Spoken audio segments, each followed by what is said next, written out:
Hello, everyone. Welcome to our Author Talk series. I'm Amy Zellmer, editor-in-chief of Midwest Yoga Magazine. And today we're here with Jivana Heyman. Hi, Jivana. Hi, Amy. Thanks for having me. So happy to have you here. Um, so Jivana is the author of The Teacher's Guide to Accessible Yoga, Best Practices for Sharing Yoga with Everybody. There it is. There it is. Oh, and this is not your first book. This is just your most recent book. Yes. What are your other two books?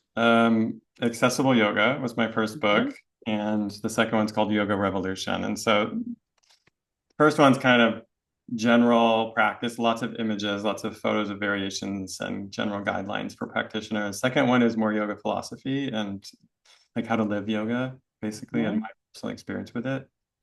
And then this new one, the teacher's guide, is that it's for yoga teachers, specifically focusing on how to teach yoga in an accessible way. Well, I would love for you to share a little bit of what brought you on this writing journey? How did you get here with three books?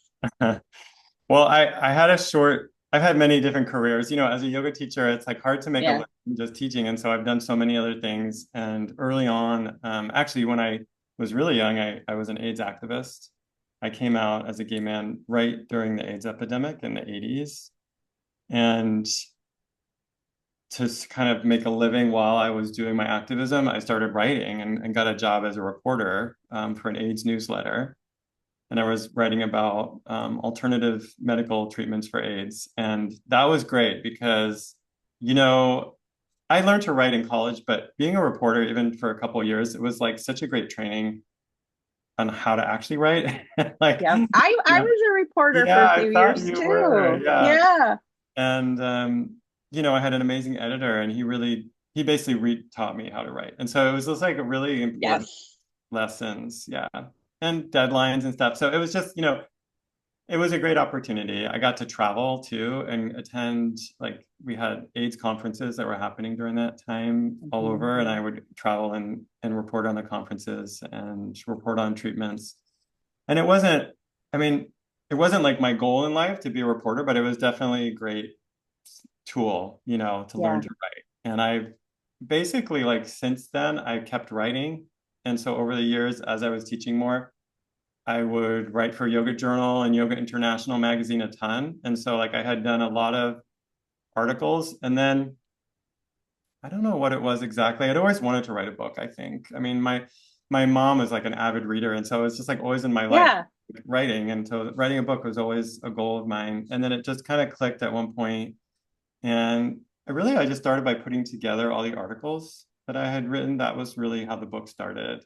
Oh, and also Hmm. manuals, because I run a lot of yoga teacher trainings, and I've written a ton of yoga manuals. So I used a lot of that material to put together accessible yoga, and I got a great deal with Shambhala. So it was great to publish with, like a really established publisher. That helped me.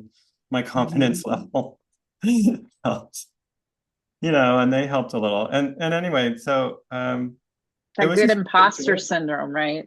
Yes, that was very helpful for my imposter syndrome, which I wrote about in this book. Anyway, then I just got kind of, used to it. Like, oh, I can write, and it's another way to teach. Because in the end, I think Hmm. I'm a teacher, and so I want to teach on Yeah. every platform that I can. So writing is another way to teach. And Hmm. I have a lot to say, I guess. It's funny because my very first book it's about my traumatic brain injury, Right? but it was similar. It was a bunch of articles that I'd written on the Huffington Post to put them Yeah. together.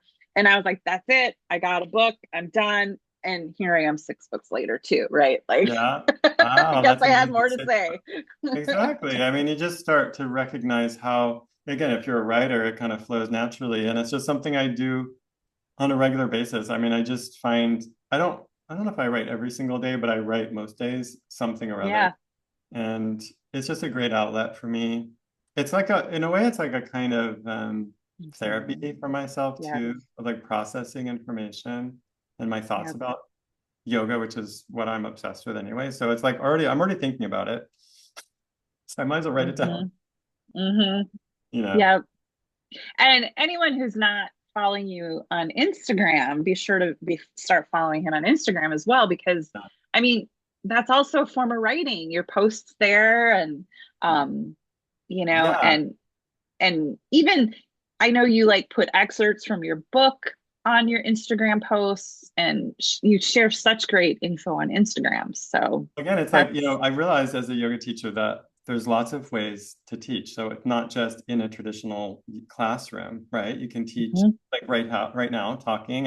Hopefully mhm, I get to teach a little bit about how to teach, which is what I really like to talk about. And also social media is an amazing platform, I think, to basically share what I'm interested in and what I'm passionate about. And writing is another one. And podcasting, like I'm starting mhm. another season of my podcast. So just like basically Awesome. trying to find every platform that will allow me to share and teach. Mhm, And especially I mhm. enjoy, I mean, I love teacher training the most, and that's really what the heart of my work is running yoga teacher trainings. But I recognize that not everyone has the time or the money to come and take a training with me. So I'd like to make that same information available Yeah.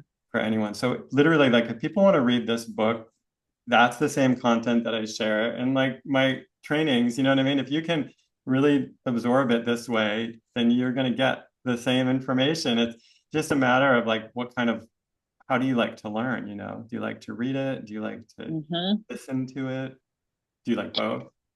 And it's interesting because in my TBI work, Yes. I tried to be really conscientious of okay, some folks can prefer to read paper because they can't do screen time. Yeah. Some folks prefer video because they can't really read. Yeah. Folks prefer audio because they can't see moving objects, right, with their TBI. So, like, you know, I Yeah. was being accessible before I even knew, like, I was being accessible. Exactly. That's really the heart of accessibility is like you're describing is that what you're sharing is available through different Mhm, sensory perceptions, whether it's mhm, audio or video. And like hopefully when you're sharing something in video, you also have captions or you know what I mean? So like mhm, trying to make the information available to all different kinds of learners. I think mhm. that's important. Yeah. I'm And I also love that YouTube has made it easy yes. to have the captions. Yeah, they were Mhm, really ahead of the game with that. That's true. mhm. And I think it's Yeah. gotten better. It's gotten better, the captioning. Yes. And not just people with TBI, but I also think that older people in particular Yeah. think learn a particular way. So I'm very interested in that. I have a new training starting in a few weeks about how to teach yoga to older adults. And I'm getting older. No, Aren't we all? I'm 57. And I just feel like I've changed and the way I learn and what I want to do with my time and how I practice yoga has changed. And so I just feel like it's important to recognize that just like everyone has a different way of learning. And so as yoga teachers Mhm, in particular, I think we need to really be conscious of that, of how we're sharing our information. mhm. Yeah. Yeah. And you just never know someone walking in your class. You just never know. Like they could be coming in with a Yeah. whole lot of trauma that just recently happened, or they're neurodivergent, or they have a TBI, or there's just you just don't know Yeah. what their story is as they come into your class. Yeah. So Yeah, having those tools. exactly. And that's what this book in particular is about, actually. This book, I talk about older adults in here, but I also talk about general guidelines around accessibility and really how yoga Mhm. teachers, I don't think yoga teachers get enough training in this area. I mean, I think, there's a lot of criticism of 200-hour trainings, and I don't want to just like jump on board to that criticism, but I would just say it's a very short amount of time to learn a whole way of teaching and a whole huge, expansive field of study. Yoga is Mhm. enormous. So I just think it's just not really enough time. And so I think people and I think most yoga teachers do continuing education, but I think we need more to really Yeah. expand that and consider, like you said, who is coming into your class and what are they bringing with them? Like you said, is it trauma? Is it disability? Is it just being older? Is it also like having a hard day or just not feeling well that day? Whatever it is, like how do you adapt to the people in front of you? And I think that's really the goal of this book is to just give teachers the benefit of what I've learned. Actually, next year it'll be 30 years that I've been teaching yoga. And I've seen a lot, and I've been through a lot and taught a lot of yoga classes and a lot of people and trained a lot of yoga teachers. And I just feel like I basically put this book together to try to give like everything I could to yoga teachers. Like you might as well benefit from my experience, right? You don't have to do it Yeah. all on your own. Hmm. Learn from my ways, right? Yeah, you might as well. I want to share what what I've found. So a lot of it You is know, that. Yeah. I once had my yoga teacher because I was like inquiring about teacher training, and she kind of explained like your 200 hours sort of like an associate's degree, and then your 500's more like getting a master's, and Yeah. then like your yoga therapy Hmm. certification is sort of like getting your PhD sort of. Awesome. I love that. So I thought that was an interesting way of explaining it. Yeah. Um, and I'm a fairly new teacher. I only got my 200 hour in 2020. Okay. Um, and but I mean, we all what gets me are teachers who think they have no more to learn Hmm. because That, we're always the student. We should always have a student mindset, right? A beginner's mindset. And yeah. like the older I get, I don't know if you're like this, the older I get, the more I want to learn. Like I wish I could go back to college and get like four other degrees. I know.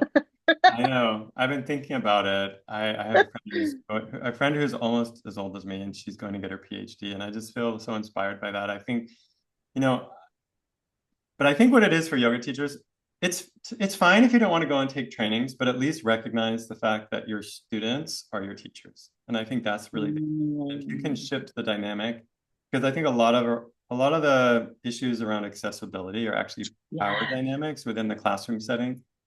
yes. And this idea that the teacher knows everything and the student doesn't know Mhm. stuff, like that kind of traditional model is just not true in a yoga setting. People know themselves, even if they're not aware of it at that moment, they do. They have access to their inner experience to know what's been going on with them. And we don't know. Like we don't know Yeah, what's happening inside of them. no, So they're experts on their experience, right? And we might be experts on yoga or not. We have some wisdom and knowledge of yoga. But I feel like it's that relationship of the two coming together that makes the incredible, powerful, like what I call it, alchemy of yoga happen, is mixing their individual experience with our knowledge and wisdom and recognizing that both are essential for that relationship to happen. Oh, and that relationship between the student and teacher is a valid relationship too. Like I think we need to really talk about that. And that's something I do in the book a lot is what does it mean to be in relationship Mhm. with our students? How do you treat people in that relationship? You know? Yeah, yeah. And you're so right. We have so much to learn from our students. Oh yeah. And I'm in a bunch of just like yoga groups, and really recently I saw someone post like, what do you do when your students are doing their own thing and they're not following what you're Yeah. teaching? And everybody kind of jumped in like, you let them do it. Like they know Yeah. their body best. Like it's not about you and Yeah. what you're teaching. It's, I mean, if it's disruptive to the class or something, like Right. that's one thing, but like I've always done my own thing because my Yeah. body's never been flexible. And so Well, like, that's like right at the heart of this book. yes, There's yes. something I shared called the ABCs of accessible yoga that is exactly what you just described. I mean, it's ABCs just to make it simple to remember, which is A is for agency. And so recognizing that the students have agency. Agency is a really a common term being used these days in yoga, but it's comes from sociology and it just has to do with people's innate power over their lives and their bodies, right? So just recognizing people have agency to choose what they do, it's their body.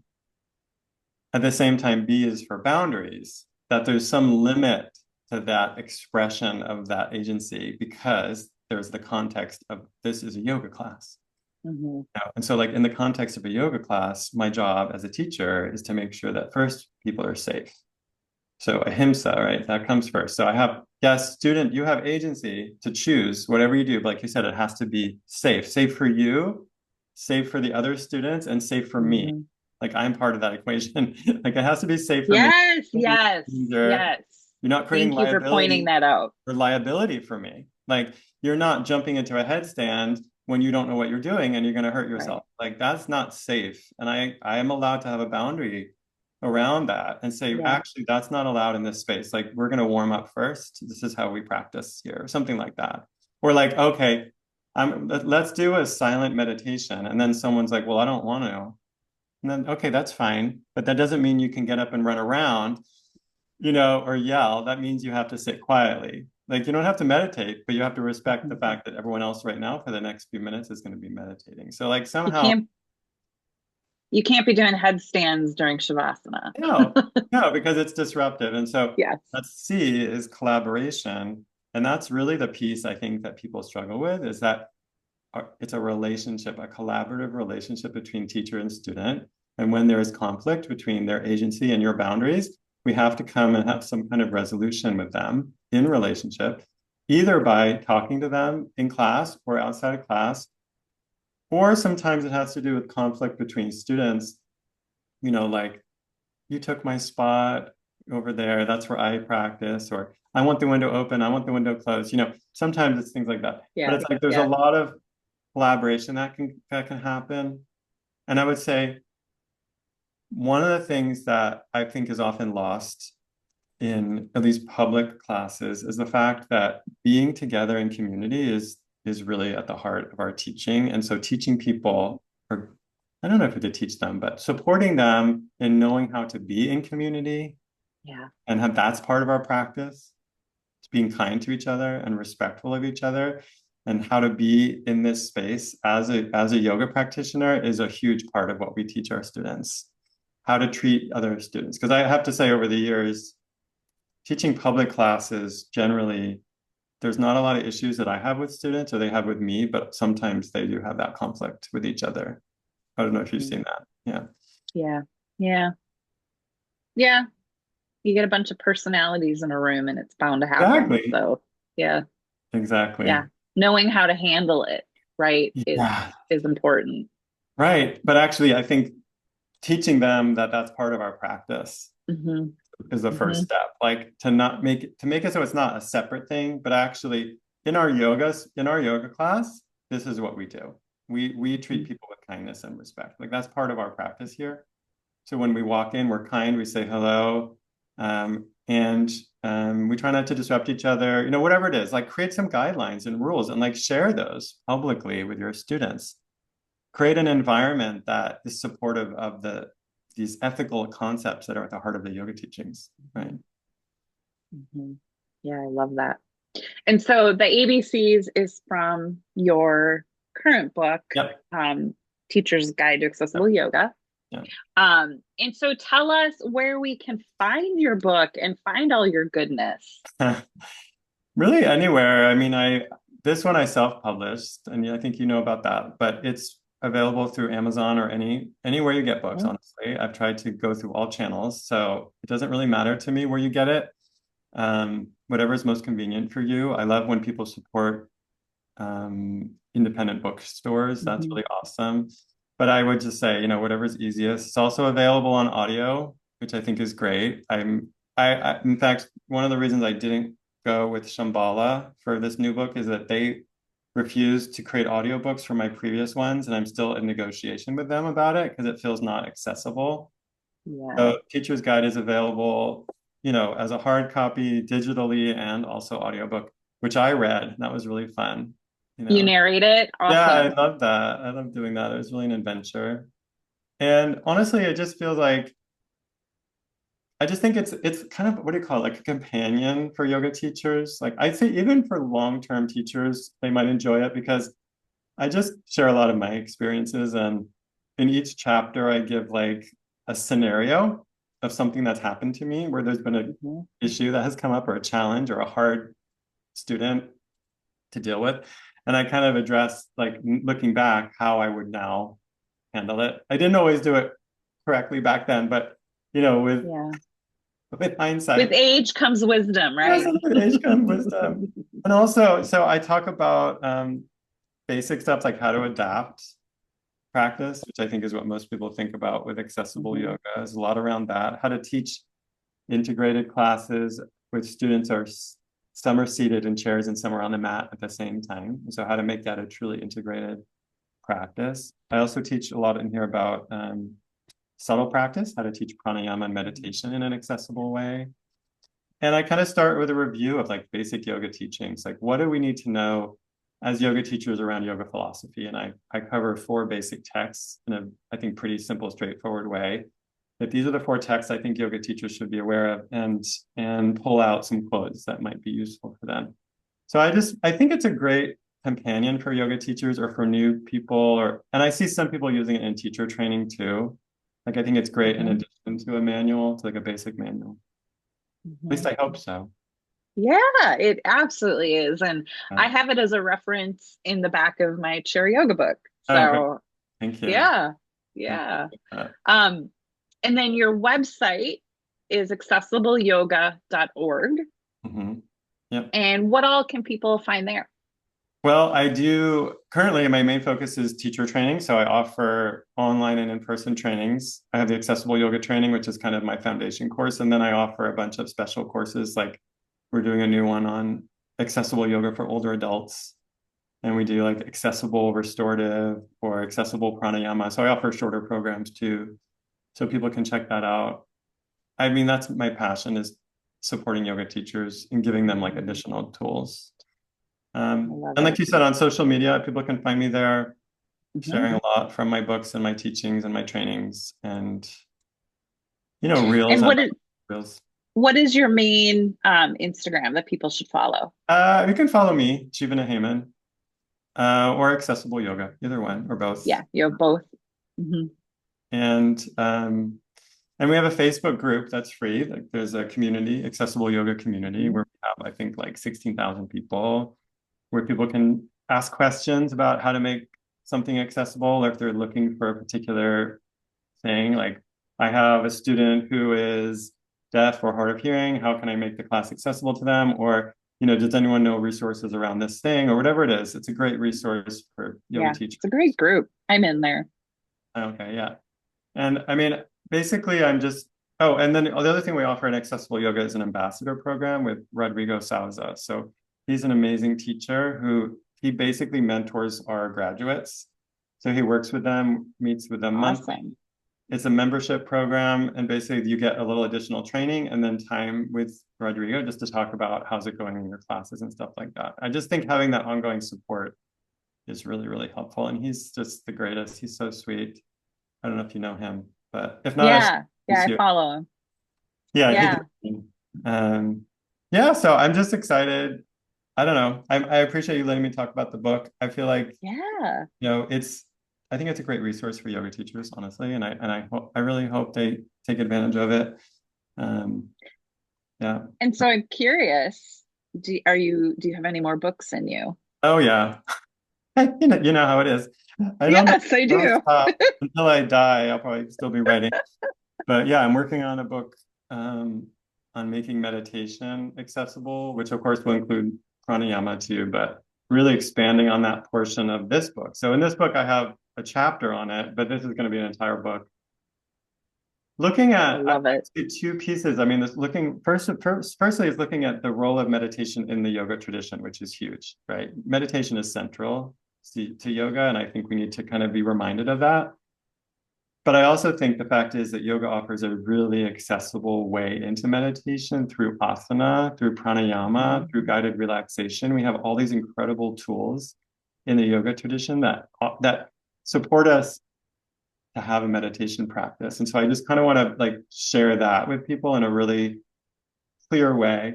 And I also look at I'm starting to write this section about how to make meditation accessible if you're neurodivergent or if you've had trauma. Mm. Look at what are options available for people who might be interested but maybe a little afraid of meditation, and how to make it safe, how to practice meditation in a safe, supportive way.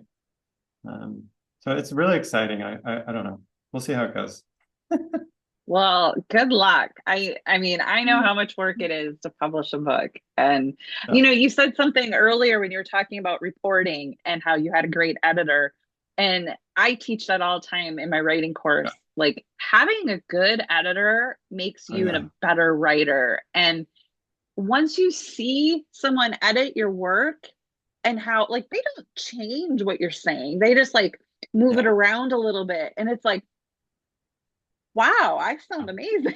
Oh yeah. And so then you learn how to write that way. That's true, Mm-hmm. but also I still always get editors to look over my work. I Oh, think yeah.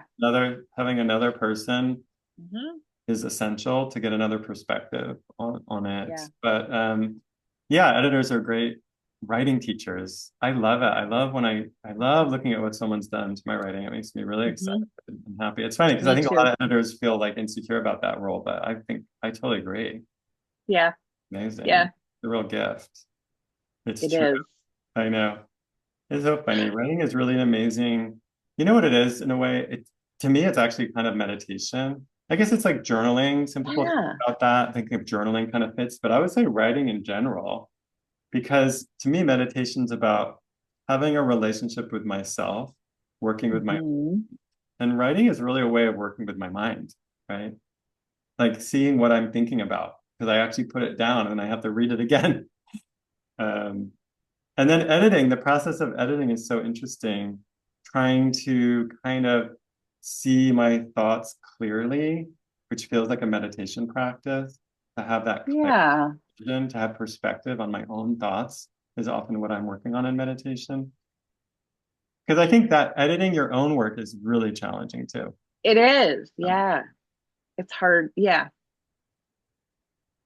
And I know my first book, well, when I was writing those pieces originally for Huffington Post, mm, it was so therapeutic to get it out of my head and onto paper.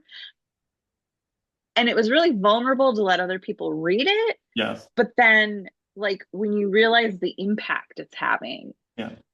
and like, I don't know, there was, so I just recently read a thing about how not everybody, so when I read a book, I hear it, Oh, I I hear know. the person saying it. Yeah. And I guess not everybody has that. I Well, guess that's like, I think what you're talking about, there's this unbelievable article that came out in Psychology Today about the internal monologue, and that most people, mhm, no, not most, but a lot of people don't have it. It was something like 40% of people don't have internal monologue, and I think that's a debatable article. I feel like there's been a lot of conflicting information because I posted a thing about that, and everyone's like, "What?" I think what it was is maybe that some people think differently. Some people yeah. think some people think in images, right? It's Hmm. all visual. And then others, I think they might have an internal dialogue that they're not listening to, Yeah. that Yeah. it's just kind of They don't happening. have the interoception to realize. Hmm. Yeah, so maybe they don't recognize that because I don't really, it's hard to imagine not having an internal dialogue at all. I But know. yeah, but I know, I'm curious, maybe you'll get a response here to this video. People might agree that they don't have one, but I'm curious if what is it that you're doing? What does thinking mean to you? I think it's a really important question, actually. And like if I'm reading, let's say nonfiction, right, with multiple characters, I hear all the different characters' voices. Yeah, yeah, I I do make too. them up in my head. Yeah, me too. And I mean, I don't know if everyone goes that far, but I agree. Like, I think most people have that of hearing the words or like talking to yourself. Like when you're thinking, when you're not even necessarily reading, but you're just thinking about something, what does that mean to you? Are you talking to yourself? Are you just picturing stuff? Like, what is that? Is it an emotional Yeah. experience? I think it's really interesting. And I think it's important when you talk about meditation. So I've written about that a little Mm, bit, yeah. about different ways of thinking. Because I think the different meditation practices that work for different people, like someone who is a visual learner and uses visual thinking, I think would do really well with a visual meditation, like a gazing at a candle flame Yeah. versus doing a mantra. A mantra is really good for someone who's more of a thinker in terms of words or sound, So I think it's worth Oh, exploring for people. is this going to be in your next book? Uh-huh. Yeah. Yeah. Yeah. This is really intriguing now that you're saying this. Cause like I'm a visual learner. Like show me how to do it. I don't want to read the manual. Yes. Yeah.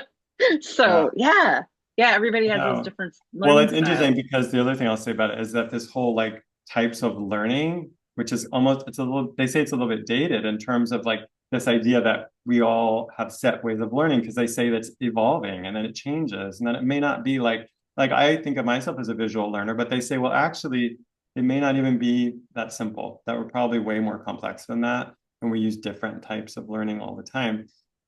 But I do think there's teaching tools. So like when you come to that as a yoga teacher, for example, recognize that people are perceiving things in different ways. Actually, we started talking about this. So like use all the things you have at your availability, demonstrate, describe clearly, try to think, how can I make this experience work for different types of learners? Even though that might shift from day to day, you know. Mm. This is fascinating. I can't wait for your next book already. When will it be Uh, out? I don't know. I don't know, honestly. Probably not for another year, I would say. Aw. I know.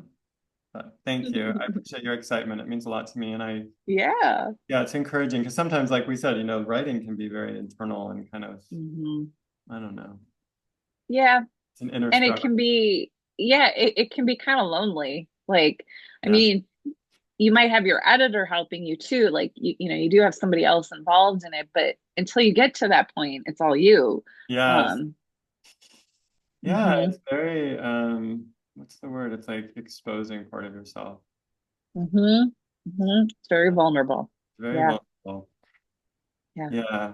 I think for people, I would encourage people to write. I mean, I encourage everyone to write, but it's like you don't always have to publish. So it's like you can write and it can be for yourself and then Hmm eventually publish later or not, but it's like I hmm think it's great to focus on the process and not so much on the product. If you get too focused on the product, it can be really hard to interfere, with that creative process of actually exploring yourself and your feelings. And Yeah. that's the other thing I always struggle with in teaching and writing is like how much to share about myself.